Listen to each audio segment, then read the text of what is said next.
प्रिया पटेल प्रहलाद भी। आज इस बुलेटिन में बात होगी उपराष्ट्रपति चुनाव में बदलते समीकरण की, एसआईआर पर चुनाव आयोग को लगे झटके की। देखेंगे वोटर चोरी के मामले में कैसे चुनाव आयोग और बीजेपी की मिली भगत आई सामने। सोनिया गांधी ने क्यों निकोबार आइलैंड को लेकर मोदी सरकार पर उठाए सवाल। जानेंगे तेजस्वी यादव के नीतीश सरकार से किए क्या सवाल। और बुलेटिन के आखिर में देखेंगे सोशल मीडिया पर बैन को लेकर नेपाल में मचे बवाल को। लेकिन दिन भर की तमाम बड़ी खबरों से पहले एक नजर आज की सुर्खियों पर। मोदी सरकार में मंत्री रह चुके पशुपति पारस ने किया बड़ा दावा। कहा बिहार चुनाव आते आते टूट जाएगा एनडीए। चिराग पासवान पर किया तीखा हमला। ओबीसी मराठा आरक्षण को लेकर दो तरफा घिरे सीएम फडणवीस। मनोज जरांगे ने दिया 17 सितंबर तक कुंडली जाति प्रमाण पत्र जारी करने का अल्टीमेटम। मंत्री छगन भुजबल ने दी कोर्ट जाने की धमकी। ईरान के सर्वोच्च लीडर खामेनेई की मुस्लिम देशों से अपील। इजराइल से सभी रिश्ते करें खत्म। अलग थलग पड़ रहा इजराइल।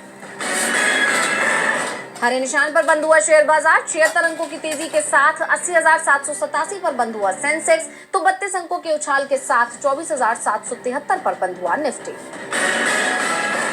ये तो थी सुर्खियां। अब बात आज की सबसे बड़ी खबर की।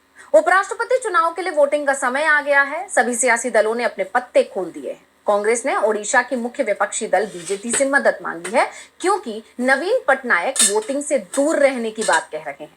तो वहीं कई सियासी दल इंडिया के पाले में खुलकर आ गए हैं। तो कैसे वोटिंग से पहले बदल रहे हैं उपराष्ट्रपति चुनाव के समीकरण, देखिए ये रिपोर्ट। उपराष्ट्रपति चुनाव में किसकी जीत होगी? एनडीए के उम्मीदवार सीपी राधाकृष्णन चुनाव जीतने में कामयाब होंगे, या फिर विपक्ष के उम्मीदवार वी सुदर्शन रेड्डी जो लगातार कह रहे हैं कि जीत उन्हें ही मिलनी है, वो चुनाव जीतेंगे? उपराष्ट्रपति चुनाव सीक्रेट वोटिंग के जरिए होता है। ऐसे में किस सांसद ने किसे वोट दिया ये पता नहीं चलता। इसके वोट देने की प्रक्रिया भी अलग होती है। वोटिंग बैलेट पेपर के जरिए होती है और वोटर जो लोकसभा और राज्यसभा के सदस्य होते हैं, यानी सिर्फ सांसदों को ही वोट देने का अधिकार होता है। वो वरीयता के आधार पर वोट डालते हैं, यानी 1, 2 या तीसरी वरीयता वो उम्मीदवारों को देते हैं। अब क्योंकि 2 ही उम्मीदवार हैं, इसलिए पहली वरीयता के वोट से ही चुनाव परिणाम तय हो जाएंगे। विपक्ष के उम्मीदवार वी सुदर्शन रेड्डी लगातार दावा कर रहे हैं कि उन्हें एनडीए गठबंधन के सांसदों का भी समर्थन मिल रहा है, इसलिए उनकी जीत तय है। तो राधाकृष्णन के पक्ष में पीएम मोदी और गृह मंत्री अमित शाह ने कमान संभाल रखी है। अब हम आपको चुनाव का पूरा समीकरण बताते हैं। फिलहाल राज्यसभा में 239 और लोकसभा में 542 सांसद हैं। ये सभी वोट डाल सकते हैं।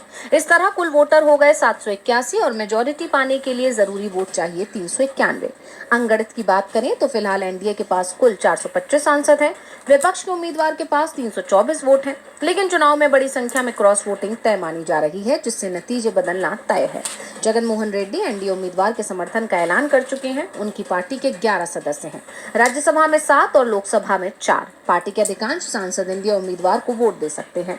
वहीं बीजेपी के 7 सांसद वोटिंग का बहिष्कार कर सकते हैं। बीआरएस वोटिंग से दूर रह सकता है, जबकि निर्दलीय सांसद विपक्षी उम्मीदवार को समर्थन दे सकते हैं। वोटिंग संसद भवन में होगी। शाम 6 बजे से काउंटिंग शुरू हो जाएगी और कुछ देर बाद चुनाव नतीजे सामने आ जाएंगे। इंडिया और एनडीए दोनों ही तरफ से अपने सांसदों को वोटिंग के नियम बताए गए। कैसे वोट देना है इसके लिए मॉक पोल भी कराया गया, जिससे किसी सांसद का वोट रद्द ना हो। उपराष्ट्रपति चुनाव की वोटिंग और नतीजे पर सभी की नजरें टिकी हुई हैं। वोटिंग खत्म होने के कुछ देर बाद नतीजा आ जाएगा। तो सुप्रीम कोर्ट ने भी बिहार में वोटिंग लिस्ट के विशेष पुनरीक्षण अभियान पर बड़ा फैसला सुना दिया है। कोर्ट के फैसले को चुनाव आयोग के लिए बड़ा झटका माना जा रहा है। तो क्या दिया कोर्ट ने फैसला, देखिए रिपोर्ट में। सुप्रीम कोर्ट से चुनाव आयोग को झटका लगा है। एसआईआर प्रक्रिया के खिलाफ दायर याचिकाओं पर सुनवाई करते हुए कोर्ट ने चुनाव आयोग को ये निर्देश दिए हैं कि उसे आधार कार्ड को 12वें दस्तावेज के रूप में मान्यता देनी होगी। कोर्ट ने अपने फैसले में कहा कि बिहार की संशोधित वोटर लिस्ट में नाम शामिल करने के लिए आधार कार्ड को पहचान प्रमाण के तौर पर इस्तेमाल किया जा सकता है। चुनाव आयोग के अधिकारी मतदाताओं के आधार कार्ड की प्रामाणिकता और वास्तविकता की पुष्टि करने के हकदार होंगे। आधार कार्ड को भारतीय नागरिकता के प्रमाण के रूप में वैध नहीं माना जाएगा। दरअसल चुनाव आयोग ने एसआईआर के लिए पहले जिन 11 दस्तावेजों की सूची जारी की थी, आधार कार्ड उसमें शामिल नहीं था, जिस पर बवाल मच गया। हालांकि सुप्रीम कोर्ट ने पिछली सुनवाई में ही चुनाव आयोग को आधार शामिल करने के निर्देश दिए थे, लेकिन याचिकाकर्ताओं की तरफ से पेश वरिष्ठ वकील कपिल सिब्बल ने दावा किया कि आयोग कोर्ट के निर्देशों का पालन नहीं कर रहा। सुप्रीम कोर्ट के आदेश के बावजूद चुनाव आयोग ने बीएलओ को आधार स्वीकार करने का कोई निर्देश नहीं दिया है, बल्कि वो तो 11 के अलावा दूसरे दस्तावेज स्वीकार करने पर अधिकारियों को दंडित कर रहा है, जिस पर कोर्ट ने भी चुनाव आयोग से जवाब मांग लिया कि वो स्पष्ट करे जब कोर्ट ने बार बार आदेश दिया है, फिर भी सूची में उदाहरण के तौर पर केवल 11 दस्तावेज ही शामिल है। वहीं आधार को मान्य करने को लेकर चुनाव आयोग का कहना है कि वो नागरिकता साबित नहीं करता। रोहिंग्या और बांग्लादेशी लोगों ने 1000 रुपए देकर नकली आधार कार्ड बनवाए हैं, जिस पर कोर्ट ने कहा कि कोई भी अवैध प्रवासियों को इजाजत देने की मांग नहीं कर रहा है और लोगों ने हर तरह के डॉक्यूमेंट्स की नकली कॉपी बनाई है, लेकिन चुनाव आयोग इसकी जांच कर सकता है। मामले की सुनवाई पूरी करने के बाद कोर्ट ने आधार को मान्य दस्तावेजों की सूची में जोड़ने के निर्देश दिए हैं, जो याचिकाकर्ताओं के लिए बड़ी जीत है। एसआईआर पर सुप्रीम कोर्ट को झटका लगा है। विपक्ष तो पहले ही एसआईआर को वोट चोरी का जरिया बता रहा है, जिसके खिलाफ पूरे देश में कांग्रेस अभियान शुरू भी कर चुकी है। तो वहीं चुनाव आयोग और सरकार वोट चोरी के आरोपों को खारिज करने में जुटी है। अब तो विपक्ष की आवाज को दबाने के लिए सरकार के दूसरे विभाग भी शामिल हो गए हैं। ट्राई ने कांग्रेस के एक वीडियो पर ही एक्शन ले लिया। तो क्या है पूरी खबर, देखिए रिपोर्ट। विपक्षी पार्टी कांग्रेस ने एक बार फिर केंद्र की भाजपा सरकार पर गंभीर आरोप लगाए हैं। कांग्रेस ने भारतीय दूरसंचार नियामक प्राधिकरण यानी ट्राई पर सरकार के साथ मिलीभगत का सनसनीखेज दावा किया है। कांग्रेस का कहना है कि ट्राई ने महाराष्ट्र विधानसभा चुनाव 2024 में वोट चोरी को उजागर करने वाले एक वीडियो के लिंक को SMS के जरिए कार्यकर्ताओं तक पहुंचाने की अनुमति को खारिज कर दिया। कांग्रेस की तरफ से वोट चोरी की जानकारी भरा एक वीडियो बनाया गया था, जिसमें यह बताया गया था कि महाराष्ट्र विधानसभा चुनाव 2024 में कैसे वोट चोरी कर सरकार बनाई गई थी। कांग्रेस ये वीडियो जनता तक पहुंचाना चाहती थी, जिसके लिए ट्राई की अनुमति चाहिए होती, क्योंकि बल्क में SMS भेजने के लिए अब ट्राई की अनुमति जरूरी है। लेकिन कांग्रेस के आवेदन को ट्राई ने परमिशन देने से साफ इनकार कर दिया, जिस पर कई सवाल खड़े हो रहे हैं। कांग्रेस ने इसे लोकतंत्र पर हमला और सूचना को दबाने की साजिश करार देते हुए सरकार के विभिन्न अंगों पर समन्वित तरीके से सेंसरशिप लागू करने का आरोप लगाया है। कांग्रेस के डेटा एनालिटिक्स विभाग के अध्यक्ष प्रवीण चक्रवर्ती ने कहा कि पार्टी अपने कार्यकर्ताओं को YouTube पर उपलब्ध वृत्त चित्र महाराष्ट्र 2024 चुनाव कैसे चुराया गया का लिंक SMS के जरिए भेजना चाहती थी। इसके लिए सरकारी प्रक्रिया के तहत ट्राई से अनुमति मांगी गई, लेकिन ट्राई ने इस आवेदन को ये कहते हुए ठुकरा दिया कि ये विरोध प्रदर्शन से संबंधित सामग्री है। चक्रवर्ती ने सवाल उठाया कि क्या ये महाराष्ट्र चुनाव में धोखाधड़ी के स्पष्ट संकेत नहीं है, जब सरकार के विभिन्न अंग मिलकर जानबूझकर सूचना को दबाने की कोशिश कर रहे हैं। वहीं इस मुद्दे पर जोर देते हुए लोकसभा में कांग्रेस के सचेतक मणिकम टैगोर ने भी सरकार पर निशाना साधा। टैगोर ने केंद्रीय गृह मंत्री अमित शाह और दूरसंचार मंत्री अश्विनी वैष्णव पर सीधा हमला बोलते हुए सवाल किया कि अगर महाराष्ट्र चुनाव में कोई चोरी नहीं हुई तो एक YouTube लिंक से इतना डर क्यों? अश्विनी वैष्णव, ट्राई कब से भाजपा का IT सेल बन गया? SMS को दबाने से सच्चाई नहीं दबेगी। कांग्रेस कार्यकर्ताओं को रोकने से लोकतंत्र नहीं रुकेगा। जितना आप सेंसर करेंगे, लोग उतनी ही जोर से पूछेंगे, महाराष्ट्र 2024 के चुनाव में आखिर क्या छिपाया जा रहा है? कांग्रेस ने ये निशाना उस समय साधा है जब देश में लोकतांत्रिक संस्थानों की स्वतंत्रता और निष्पक्षता पर सवाल उठ रहे हैं। ट्राई, जो दूरसंचार क्षेत्र में निष्पक्षता सुनिश्चित करने के लिए जिम्मेदार है, अब विपक्ष के निशाने पर है। कांग्रेस का कहना है कि ये घटना न केवल अभिव्यक्ति की स्वतंत्रता पर हमला है, बल्कि ये भी दिखाते हैं कि सरकार चुनावी धांधली को उजागर करने वाली जानकारी को जनता तक पहुंचाने से रोकने के लिए हर संभव कोशिश कर रही है। ट्राई ने कांग्रेस के वीडियो के सर्कुलेट होने पर ही रोक लगा दी। ऐसे में सवाल उठ रहे हैं कि क्या सरकार विपक्ष को रोकने के लिए अपने सभी विभागों को भी काम पर लगा चुकी है? विपक्ष सरकार से सवाल कर रहा है और अब कांग्रेस संसदीय दल की नेता सोनिया गांधी ने एक आर्टिकल के जरिए मोदी सरकार से तीखे सवाल पूछे हैं। उन्होंने निकोबार आइलैंड को लेकर सरकार की नीति पर उसे घेरा है। तो क्या कहा है सोनिया गांधी ने, देखिए रिपोर्ट। कांग्रेस की पूर्व अध्यक्ष सोनिया गांधी ने मोदी सरकार के फैसले पर गंभीर सवाल खड़े कर दिए हैं। उन्होंने आदिवासियों के हक की आवाज उठाते हुए सरकार पर अंडमान निकोबार द्वीप समूह में पर्यावरण को नष्ट करने के आरोप लगाए हैं। अंग्रेजी अखबार द हिंदू में एक लेख के जरिए सोनिया गांधी ने great Nicobar mega infrastructure project की कड़ी निंदा की। उन्होंने इस प्रोजेक्ट को एक सुनियोजित दुस्साहस, न्याय का उपहास और राष्ट्रीय मूल्यों के साथ विश्वासघात बताया है।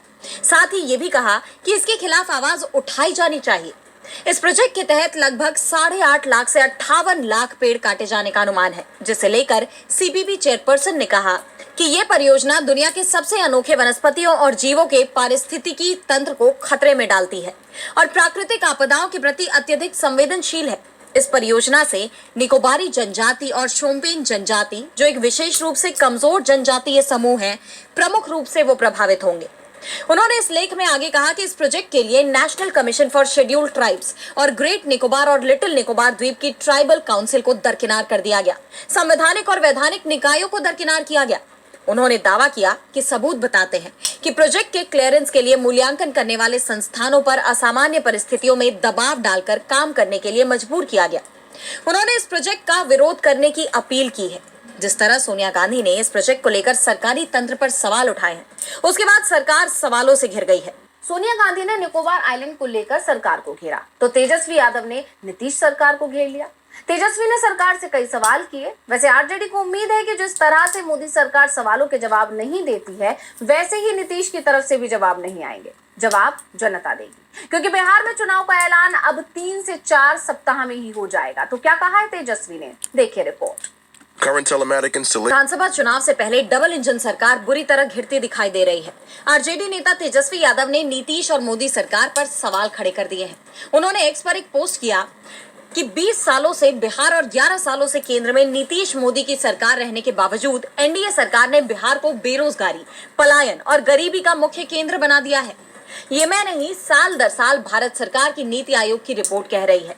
बिहार की प्रति व्यक्ति आय विश्व के सबसे गरीब अफ्रीकी देशों युगांडा और रवांडा से भी कम है।